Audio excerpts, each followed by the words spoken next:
আমরা সেই সব মুসলমান, সেই সব মুমিন নিজের পিতা মাতা ভাই বোন পাড়া প্রতিবেশী বন্ধু বান্ধব এমনকি নিজের মান সম্মান ইজ্জত আবরু নিজের সহায় সম্পদ সারা জীবনের সঞ্চয় চাইতে কোটি গুণ বেশি আল্লাহ রাসূলকে ভালোবাসি। তারা বাসি আব্দুল লিল্লাহি তাকবীর, লিল্লাহি তাকবীর। আমরা সেই সব মুসলমান যে রাসূলুল্লাহ সাল্লাল্লাহু আলাইহি ওয়াসাল্লামের ইজ্জত রক্ষার ডাক যখন আসলো, নাস্তিকদের বিরুদ্ধে যখন ডাক আসলো, তখনকার অত্যাচারী শাসকেরা সমস্ত রকমের সারা দেশের যোগাযোগ ব্যবস্থা বন্ধ করে দেওয়া সত্ত্বেও রাতের অন্ধকার ছিন্ন করে সারা বাংলাদেশের বিভিন্ন অঞ্চল থেকে 10, 20, 30 লক্ষ মুসলমান পায়ে হেঁটে রাজধানী ঢাকার শাপলা চত্বরে গিয়ে আমরা হাজির হয়েছিলাম। নারায়ে তাকবীর।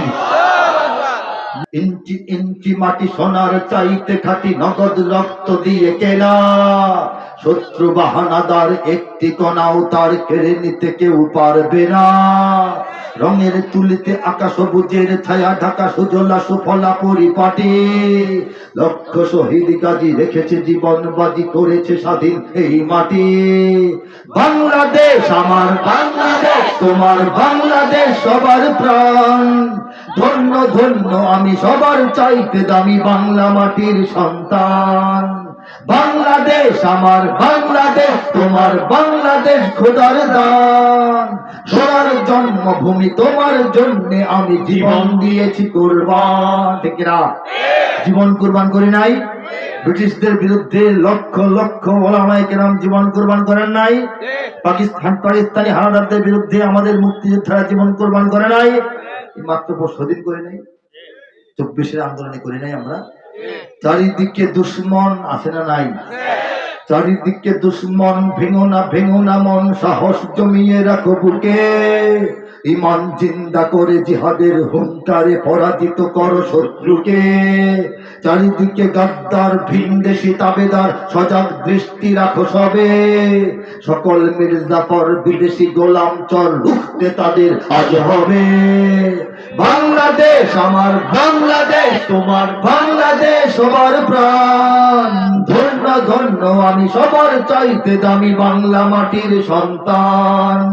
বাংলাদেশ আমার বাংলাদেশ, তোমার বাংলাদেশ খোদার দান, সোনার জন্মভূমি তোমার জন্য আমি জীবন দিয়েছি কুরবান। ঠিক না? বাংলার ইতিহাসে যখনই শত্রু আসে পালাবার পথ খুঁজে পায় না। বাংলার ইতিহাসে যখনই শত্রু আসে পালাবার পথ খুঁজে পায় না। ইংরেজ বেনিয়ারা এখানে খেয়েছে, তারা পালিয়ে গিয়েছে পাক হয় না। ইংরেজ বেনিয়ারা এখানে খেয়েছে, তারা পালিয়ে গিয়েছে পাক হয় না। বুঝিনিক আমেরিকা, বুঝিনিক ইন্ডিয়া, বুঝিনিক রাশিয়া ও চায়না, বুঝিনিক আমেরিকা, বুঝিনিক ইন্ডিয়া, বুঝিনিক রাশিয়া ও চায়না। মুমিনের এই মাটি ইমানের এই ঘাটি কিছুতেই কেড়ে নেওয়া যায় না। মুমিনের এই মাটি ইমানের এই ঘাটি কিছুতেই কেড়ে নেওয়া যায় না, যায় না, না না। মুমিনের এই মাটি ইমানের এই ঘাটি কিছুতেই কেড়ে নেওয়া যায় না। সাহাবায়ে কেরামের আগমনে এই দেশ হাজারো বছর আগে ধন্য, ওলিদের মেহনতে গড়ে ওঠা এ জমিন কোটি কোটি মুমিনের জন্য, কোটি কোটি মুমিনের জন্য, কোটি কোটি মুমিনের জন্য। এ মাটির ভাজে ভাজে শহীদের খুন আছে, এ জমিন কখনো শুকায় না। এ মাটির ভাজে ভাজে শহীদের খুন আছে, এ জমিন কখনো শুকায় না, এ জমিন কখনো শুকায় না। মুমিনের এই মাটি ইমানের এই ঘাটি কিছুতেই কেড়ে নেওয়া যায় না, যায় না, না না। মুমিনের এই মাটি ইমানের এই ঘাটি কিছুতেই কেড়ে নেওয়া যায় না। এখানে লক্ষ প্রাণ আকাশে দেয় আজান, জমিনে লুটায় কোটি কোটি শির। এখানে হাওয়ার আগে হাজারো কণ্ঠে জাগে, দিকে দিকে নারায়ে তাকবীর।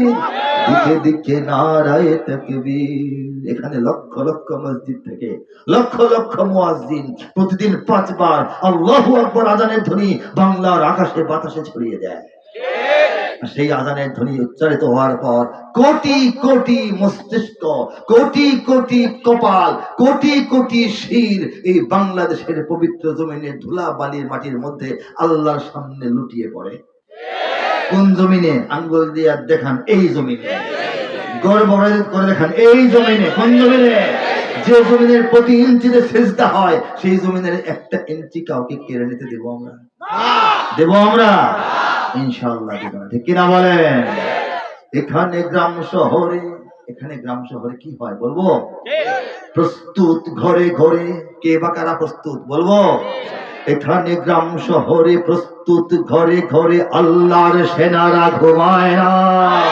এখানে গ্রাম শহরে প্রস্তুত ঘরে ঘরে আল্লাহর সেনারা ঘুমায় না। আল্লাহর সেনারা ঘুমায় না। মুমিনের এই মাটি ইমানের এই ঘাটি কিছুতেই কেড়ে নেওয়া যায় না, যায় না। মুমিনের এই মাটি ইমানের এই ঘাটি কিছুতেই কেড়ে নেওয়া যায় না। বুঝে নিক আমেরিকা, বুঝে নিক ইন্ডিয়া, বুঝে নিক রাশিয়া ও চায়না, মুমিনের এই মাটি ইমানের এই ঘাটি কিছুতেই কেড়ে নেওয়া যায় না, যায় না। না না, মুমিনের এই মাটি ইমানের এই ঘাটি কিছুতেই কেড়ে নেওয়া যায় না। কেড়ে নেওয়া যাবে? সাহাবায়ে কেরামের আগমনে এই দেশ হাজারো বছর আগে ধন্য বলেন সুবহানাল্লাহ। আমাদের দেশে সাহাবায়ে কেরাম আসছেন, জানেন কিনা? বলেন সুবহানাল্লাহ। রাসূলুল্লাহ সাল্লাল্লাহু আলাইহি ওয়াসাল্লাম পবিত্র 40 বছর বয়সে কুরআন তার কাছে নাজিল হয়, নবুয়ত প্রকাশ হয়। বলেন সুবহানাল্লাহ। নবুয়ত প্রকাশ হওয়ার পর নবী সাল্লাল্লাহু আলাইহি ওয়াসাল্লাম 13 বছর ছিলেন মক্কায়। মদিনায় হিজরত করে গিয়ে আরো 10 বছর দুনিয়াতে আল্লাহ পাক রেখেছিলেন আমাদের সামনে। ঠিক কিনা বলেন? এই যে 40, 13, 53 আর 10, এই 63 বছর হচ্ছে রাসূলুল্লাহ সাল্লাল্লাহু আলাইহি ওয়াসাল্লামের পবিত্র মোবারক হায়াত। বলেন সুবহানাল্লাহ। নবুয়ত লাভের পর মক্কায় যখন ছিলেন, নতুন নতুন যারা মুসলমান হচ্ছিলেন তাদের উপর অত্যাচারের স্টিম রোলার চলছে। নির্যাতন, নিপীড়ন, নিগ্রহ, বাড়ি ছাড়া, লুটপাট, অন্যায়, অবিচার, অনাচার চলছে। আল্লাহ রাসূল সাল্লাল্লাহু আলাইহি ওয়াসাল্লাম কয়েকজন সাহাবীকে বললেন, হে আমার সাহাবীরা, তোমাদের মধ্যে যাদের পক্ষে সম্ভব হয়, যারা পারো, যাদের সাঙ্গেস্তা কোলায়, যাদের সামর্থ্য কোলায়, তোমরা আস্তে আস্তে এই আরব ভূমি ছেড়ে দিয়ে আফ্রিকার একটা দেশে চলে যাও, আবিসিনিয়ায় চলে যাও, সেখানে গিয়ে দাওয়াতে কাজ করো। হিজরতের অনুমতি দিলেন। বলেন সুবহানাল্লাহ। মদিনায় হিজরতের আগে আরো 2টা হিজরত হয়েছে আবিসিনিয়ায়, বর্তমান যেটাকে বলা হয় ইথিওপিয়া, আর অতীতে বলা হতো হাবশা। বিলাল হাবশি রাদিয়াল্লাহু তাআলা আনহুর বাড়ি। বলেন সুবহানাল্লাহ। নবীজির পরামর্শে, অনুমতিতে, অনুমোদনে, সম্মতিতে একঝাঁক সাহাবায়ে কেরাম, কিছু নারী শিশু সহ 82 জন, 84 জন বা কিছু কম বেশি, তারা কাফেলা করে আবিসিনিয়ায় চলে গেলেন, লোহিত সাগর পার হয়ে। আবিসিনিয়ায় যে সাহাবীরা চলে গিয়েছিলেন, মক্কায় তখন নবীজি আছেন, অত্যাচার নির্যাতন চলতেছে। এই সাহাবীদের অনেকেই পরবর্তীতে মক্কা মদিনায় আর ফিরে আসেন নাই। তাহলে কোথায় গেলেন? পরবর্তীতে হিজরতের সময় তারা নাই, মসজিদে নববী বানানোর সময় তারা নাই, বদর যুদ্ধে নাই, উহুদ যুদ্ধে নাই, খন্দকে নাই, খয়বরে নাই, তারা সুলহে হুদায়বিয়ায় নাই, তারা মক্কা বিজয়ে নাই, বায়াতে রিদওয়ানেও নাই, কোথাও নাই। এই সাহাবীরা গেলেন কই? এই সাহাবায়ে কেরাম চিন্তা করলেন, বুদ্ধি করলেন যে ইমানের যে দাওয়াত, তাওহীদের যে সম্পদ, সিরাতুল মুস্তাকিমের যে নির্দেশনা আমরা পেয়েছি, এটা নিয়ে মক্কা থেকে, মদিনা থেকে, আমরা আরব থেকে বের হয়ে আসছি, আমরা এখানে বসে থাকবো কেন? সারা দুনিয়ায় ছড়ায় যাই। এই চিন্তা থেকে হযরত সাদ ইবনে আবি ওয়াক্কাস রাদিয়াল্লাহু তাআলা আনহু, প্রখ্যাত সাহাবী, ওনার আব্বা হযরত আবু ওয়াক্কাস ওহাইব ইবনে মালিক রাদিয়াল্লাহু তাআলা আনহু, তিনি তার নেতৃত্বে 4 থেকে 8 জন সাহাবীর একটা দল এই আবিসিনিয়ার সফর অবস্থায়, আবিসিনিয়ায় হিজরতকালীন থাকা অবস্থা থেকে তারা জাহাজ ভর্তি ব্যবসার মালামাল আর হৃদয় ভর্তি ইমানের তাজাল্লি নিয়ে তারা আরব সাগর, ভারত সাগর পাড়ি দিয়ে চট্টগ্রাম দিয়ে বাংলাদেশের জমিনে প্রবেশ করেছিলেন। 618 খ্রিস্টাব্দে। কবে? বর্তমানে 2024। 618 খ্রিস্টাব্দ হইল হিজরতেরও 2.5 বছর আগে, বলেন সুবহানাল্লাহ। 622 খ্রিস্টাব্দে বদর যুদ্ধ অনুষ্ঠিত হয়, সংগঠিত হয়, ঠিক কিনা? বদর যুদ্ধের 1.5 বছর আগে হিজরত হয়, 1-1.5 বছর আগে, 1.5 বছর আগে হিজরতেরও 4 বছর আগে, 2.5 বছর আগে 618 খ্রিস্টাব্দ। তখনও নবীজি মক্কায়, বলেন সুবহানাল্লাহ। তখনও মদিনা আল্লাহর নবীকে সরাসরি পায় নাই, তখনও তলা আল বাদরু আলাইনা গানটা তারা গায় নাই, তখনও মসজিদে কুবা তৈরি হয় নাই, তখনও মসজিদে নববী অস্তিত্বে আসে নাই, তখনও আল্লাহর রাসূল সাল্লাল্লাহু আলাইহি ওয়াসাল্লাম মদিনার বাগানে বৈশা খেজুর খান নাই। এর আগেই বাংলাদেশে ইসলাম ঢুকে গেছে। নবী মক্কায়, ইসলাম কোথায়? কার মাধ্যমে? সাহাবায়ে কেরামের মাধ্যমে, বলেন সুবহানাল্লাহ। এই সাহাবীরা বাংলাদেশে ঢুকেছেন, তারা সাগরের তীর ধরে ধরে ধরে ধরে তারা একদম সুন্দরবনের, এই খুলনার সুন্দরবনের যে এটা এই উপকূল, সেই পর্যন্ত তারা ঘোরাফেরা করেছেন, ভিতরেও প্রবেশ করেছেন। পাক্কা 1.5 বছর তাদের এই সফর ছিল। এখান থেকে মালয়েশিয়া হয়ে, ইন্দোনেশিয়া হয়ে তারা চীন পর্যন্ত ব্যবসার জন্য গিয়েছেন। চীনে বর্তমানে 4 জন সাহাবীর কবরও আছে। চীনের ক্যান্টন নৌবন্দরে যারা যাবেন ব্যবসা পাতির জন্য ঘুরতে, দেখবেন 4 সাহাবীর কবর চীনে। কেমনি আসলো? আরবের সাহাবীরা চীনে বাংলাদেশ ঘুরে ঘুরে গেছেন, বলেন সুবহানাল্লাহ। এটা হচ্ছে বাংলাদেশের ইসলামের গোড়াপত্তনের ইতিহাস। ফু মারলে উড়ে যাবে? ধাক্কা দিলে কাত হয়ে যাবে? এটা সম্ভব? কেন সম্ভব না? আল্লাহ করতে দিবেন না, ঠিক কিনা? আল্লাহ এই সুযোগ দেওয়ার জন্য এদেশে ইসলাম ঢেলে দেন নাই। আমাদেরকে মায়ের গর্ভ থেকে, বাঙালি মুসলমানদেরকে মায়ের গর্ভ থেকে ঈমান নামক জান্নাতের টিকিট আল্লাহ হাতে ধরায়া ধরায়া দুনিয়াতে পাঠিয়ে দিয়েছেন। অযথাই, অহেতুক উদ্দেশ্য নাই। আল্লাহর কোনো উদ্দেশ্য নাই। আল্লাহর উদ্দেশ্যটা হলো বাংলাদেশ হবে নীরবে নিভৃতে, আড়ালে আড়ালে, সাগরের পারে, পোকামাকড়ের দেশ, বন জঙ্গলের দেশ, পেটকাদা মাটির দেশ, গরিব মানুষের দেশ, অশিক্ষিত মানুষের দেশ। এই দেশটা হয়ে যাবে ইসলামের একটা শক্তিশালী দুর্গ। এটা আল্লাহর ইচ্ছা। ওয়া মাকারু ওয়া মাকারাল্লাহ ওয়াল্লাহু খায়রুল মাকিরিন। আল্লাহ বলেন, আমার দুশমনরা, আমার নবীর দুশমনরা, আমার দ্বীনের দুশমনরা, আমার মুমিন বান্দাদের দুশমনরা সবসময় ষড়যন্ত্র, সবসময় কুবুদ্ধি, সবসময় কুটকৌশল, সবসময় চক্রান্ত করতেই থাকে। আমি তোমাদের আল্লাহ, আমিও বসানা, আমিও আমার কৌশল অবলম্বন করি, আমিও আমার পরিকল্পনাটা ঠিক করে রাখি। আল্লাহু খায়রুল মাকিরিন। আল্লাহই শ্রেষ্ঠ পরিকল্পনাবিদ। আল্লাহ শ্রেষ্ঠ পরিকল্পনা। দেখেন, বাংলাদেশের জন্ম হয়েছে একটা মানব শিশুর জন্মের মতো। 8-9 মাস মায়ের গর্ভে থেকে, 10 মাস থেকে যেমন একটা শিশু বের হয়ে আসে দুনিয়াতে, ঠিক এইভাবে 71-এর সময় 9 মাসের প্রচন্ড রকম প্রলয়ঙ্কারী এক গভীরতম এক, এই গর্ভটি বলে রেখে এই বেদনা, প্রসব বেদনায় গোটা জাতিকে অস্থির করে তোলার পর বাংলাদেশ নামক নতুন রাষ্ট্র শিশু আকারে জন্মগ্রহণ করে, ঠিক কিনা? সেই রাষ্ট্র জন্মের পর থেকে আজকে পর্যন্ত 53 বছর শত শত শত এনজিও গ্রামে গঞ্জে শহরে নগরে পাড়ায় মহল্লায় তারা দেশি বিদেশি এনজিও এদেশের মানুষের ইসলাম ও ইমানের ক্ষতি করার চেষ্টা করতেছে। শত শত মিডিয়া তারা দিন রাত 24 ঘন্টা তাদের সংবাদে, তাদের খবরে, তাদের প্রতিবেদনে, তাদের ফিচারে, তাদের বিজ্ঞাপনে, তাদের নাটকে, তাদের ছবিতে, তাদের ছায়াছবিতে, তাদের আলোচনায়, তাদের টক শোতে ইসলামকে ছোট করার, খাটো করার, ডাউন দেওয়ার, লজ্জা দেওয়ার এবং ইসলামকে আর চলে না এটা সাব্যস্ত করার চেষ্টা করতেছে, ঠিক কিনা বলেন? এদেশের বড় বড় চেয়ারে বসা নাস্তিক মোর্তাদেরা তারা তাদের কথায়, তাদের লেখায়, তাদের ছড়ায়, তাদের কবিতায়, তাদের গল্পে, তাদের নিবন্ধে, তাদের প্রবন্ধে, তাদের গ্রন্থে, তাদের গ্রন্থ মেলায়, তাদের ক্লাসরুমের আলোচনায় পর্যন্ত ইসলামের ক্ষতি করার চেষ্টা করছে। কিন্তু আল্লাহ বলেছেন ওয়া মাকারু ওয়া মাকারাল্লাহ। আল্লাহ বলছেন ইউরিদুনা লিইউতফিউ নূরাল্লাহি বিআফওয়াহিহিম, তেলাওয়াত করেছিলাম শুরুতে। আল্লাহ বলেন তারা চায় আমার নূর, আমার আলো, আমার জ্যোতি, আমার বাতিকে ফু দিয়া নিভাইতে চায়, কিন্তু আমি আল্লাহ কি চাই এটা তোমাদের বুঝতে হবে। আল্লাহু মুতিম্মু নূরিহি, আল্লাহ চান তার বাতিকে পূর্ণাঙ্গ রূপে প্রজ্বলিত করবেন। ওয়ালাউ কারিহাল কাফিরুন, আল্লাহ বলেন এই কাজ আমি করবই, এতে তারা মন খারাপ করুক, এরা এই বেজার হোক, তারা হাউকাউ করুক, রাগ গুসা প্রকাশ করুক, কোনো লাভ হবে না, ঠিক কিনা? তারা চাচ্ছে ইসলাম কমুক, আল্লাহ চাচ্ছেন ইসলাম বাড়ুক, বলেন ঠিক কিনা? মাদ্রাসা কমে না বাড়ে? মসজিদ কমতেছে না বাড়তেছে? হাফেজ কমে না বাড়ে? জোরে বলেন আলেম কমে না বাড়ে? মুফতির সংখ্যা কমে না বাড়ে? কে বাড়ান? কে বাড়ান?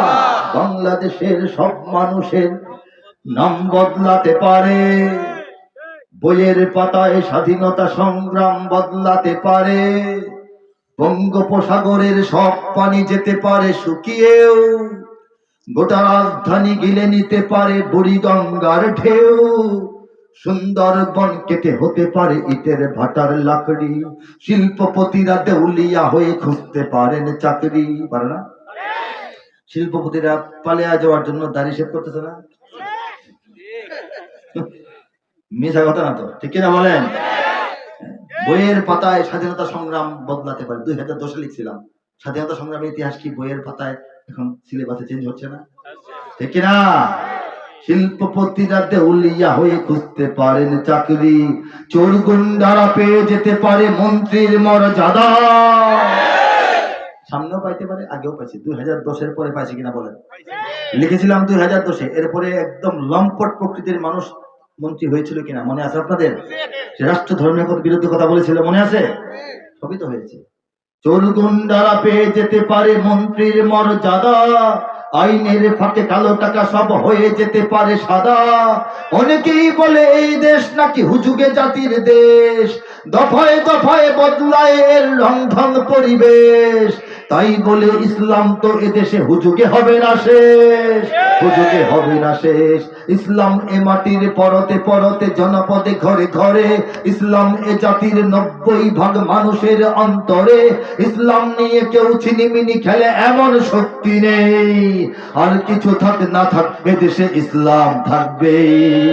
সবকিছু বদলে যাক এদেশে ইসলাম থাকবে, আর কিছু থাক না থাক এদেশে, সবকিছু বদলে যাক তবু এদেশে ইসলাম থাকবে। ইসলাম নিয়ে যদি মান মর্যাদার সঙ্গে বাঁচতে হয়, দেশটাকে স্বাধীন রাখতে হবে। দেশটাকে যদি স্বাধীন রাখতে হয় তাহলে ইসলামকে অন্তরে ধারণ করে বাঁচতে হবে। একটার সঙ্গে একটা সম্পর্ক। ইসলাম ছাড়া বাংলাদেশের স্বাধীনতা থাকবে না, বাংলাদেশের স্বাধীনতা না থাকলে ইসলাম নিয়ে দাঁড়ানোর জায়গা থাকবে না। ঠিক কিনা বলেন? এই আরাকানের মুসলমানদের মধ্যে দিন, ইমান, ইসলাম, নামাজ, রোজা, হজ, যাকাত, রুকু, সেজদা, কোরআন শরীফ তেলাওয়াত, ইফতার, সাহরি সব আছে না? কিন্তু একটা জমিন নাই। স্বাধীন জমিন না থাকার কারণে মাটি তো নাই, মাটি নেই, পানির মধ্যে ভাসতে ভাসতে এই দেশে যায় সেই দেশে যায়, লাত্তি মোড়া খায়। ঠিক কিনা বলেন? বাংলাদেশের এই অবস্থা হোক আমরা চাই। যারা চায় তারা কি সফল হবে? সফল হবে? কখনোই হবে না। কারণ বাংলাদেশের ইসলামের যে এই যে আধিক্য, এই যে প্রভাব, এই যে বিস্তার, এটা আমাদের চেষ্টায়, আমাদের ইচ্ছায়, আমাদের পরিকল্পনায় হয় নাই। এটা হয়েছে পরিকল্পনায় কার? কার? আল্লাহর পরিকল্পনায়। আল্লাহর পরিকল্পনা যদি না থাকতো, যদি আমাদের রহমত বরকত না থাকতো, আমরা টিকতেই পারতাম না। দেখেন সারা দুনিয়া ইবাদত হয়, আল্লাহর ইবাদত হয় না? মাপ মতো হয়। সেজদা, রুকু, তেলাওয়াত, জিকির এবং অন্যান্য। বাংলাদেশের মানুষ এক্সট্রা অর্ডিনারি আরো কিছু দয়া, মায়া, মহব্বত আল্লাহ, রসুল, ইসলাম, মক্কা মদিনার প্রতি পোষণ করে বলেছেন।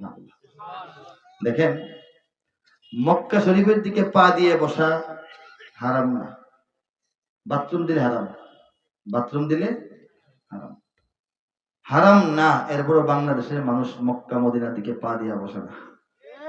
আল্লাহ কি বেজার হন না খুশি হন? আজান হইলে মাথায় কাপড় উঠাই দিতে হবে, এটা ইসলামের কোনো বিধান না। কিন্তু বাংলাদেশের নারীরা কাপড়টা উঠান, এটা কি আল্লাহ বেজার না খুশি? হ্যাঁ, আল্লাহ তো আরেক জায়গায় বলেছেন যে ওয়ালা তাহিনু, হে মুমিন বান্দারা আমার, তোমরা নিরাশ করো না। বলেন সুবহানাল্লাহ। ওয়ালা তাহজানু, কোনো চিন্তাই করো না। কে বলেছেন? আল্লাহ। এই কথাটা মেম্বার সাহেব বললে তো আমাদের বুকটা বড় হয়ে যায়, ঠিক না? চেয়ারম্যান সাহেব বললে তো উপায় নাই, এমপি সাহেব বললে তো আরেকবার রেমাই শুরু করি। আল্লাহ বলছেন বুকটা বড় হওয়া দরকার না? আল্লাহ বলতেছেন হে মুমিন বান্দারা আমার, তোমরা পেরেশান হও না, দুঃখ করো না, চিন্তা করো না, হতাশ করো না। আনতুমুল আলাউন, তোমরাই বিজয়ী হবে। কে বলেছেন? ইন কুনতুম মুমিনিন, যদি তোমরা প্রকৃত অর্থে উত্তম মুমিন হয়ে থাকো বা হতে পারো। বলে সুবহানাল্লাহ। প্রশ্ন হলো আমরা কেমন মুমিন?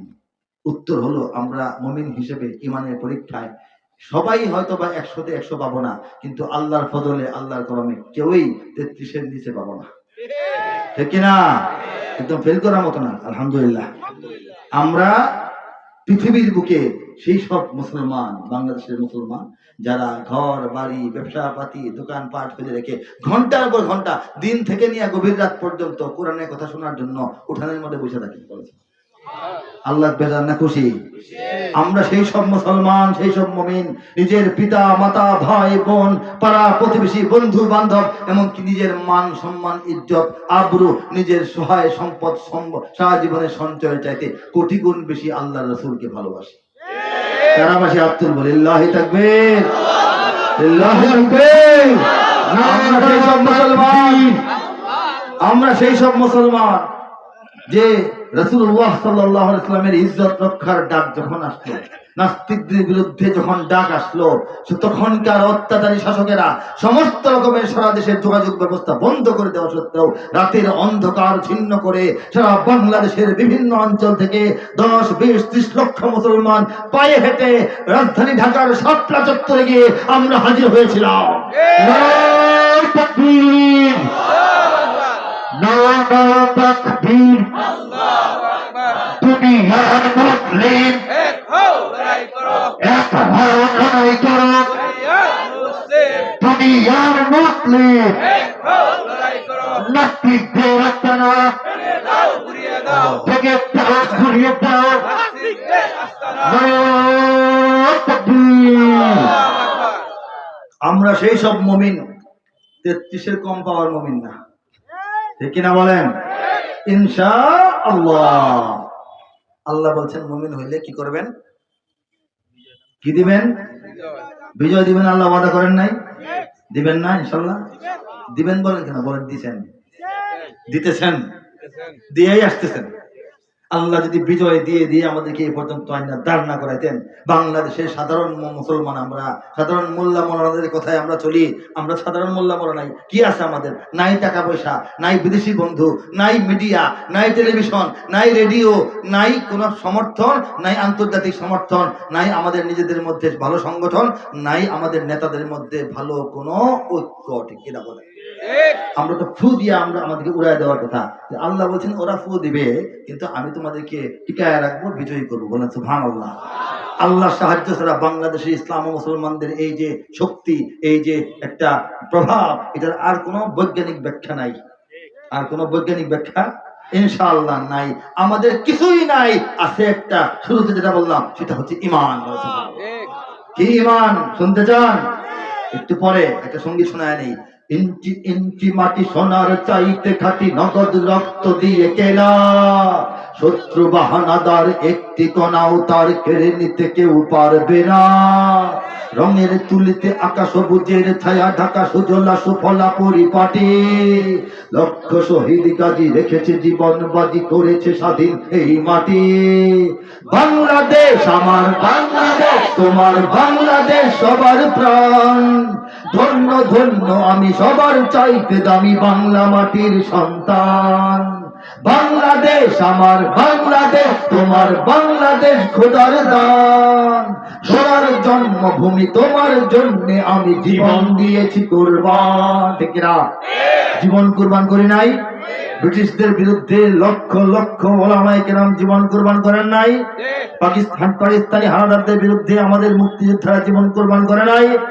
মাত্র 4 দিন করে নাই, 24-এর আন্দোলনে করি নাই আমরা? চারিদিকে দুশ্মন আছে না নাই? চারিদিকে দুশ্মন, ভেঙো না মন, সাহস জমিয়ে রাখো বুকে, ঈমান জিন্দা করে জিহাদের হুঙ্কারে পরাজিত করো শত্রুকে। চারিদিকে গাদ্দার ভিনদেশী তাবেদার, সজাগ দৃষ্টি রাখো সবে, সকল মির্জাফর বিদেশি গোলাম চর, রুখতে তাদের আজ হবে। বাংলাদেশ আমার বাংলাদেশ, তোমার বাংলাদেশ সবার প্রাণ, ধন্য ধন্য আমি সবার চাইতে দামি বাংলা মাটির সন্তান। বাংলাদেশ আমার বাংলাদেশ, তোমার বাংলাদেশ খোদার দান, সোনার জন্মভূমি তোমার জন্য আমি জীবন দিয়েছি কুরবান। ঠিক না?